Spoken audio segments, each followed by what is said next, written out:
আমি এখন অবস্থান করছি জয়পুরহাটের পাঁচবি উপজেলার পূর্ব উসনা ঘোনাপাড়া সীমান্ত এলাকায়।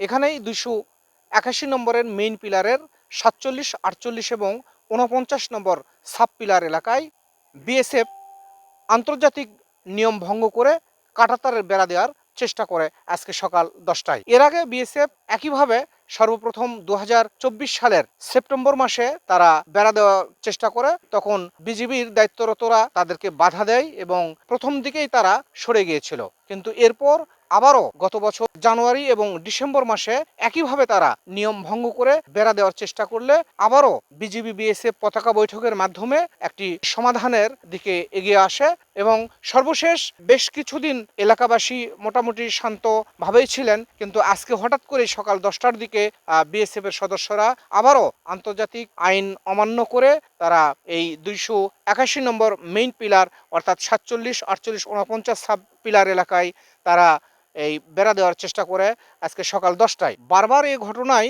গ্রামবাসীরা অনেকটা আতঙ্কে দিন কাটান।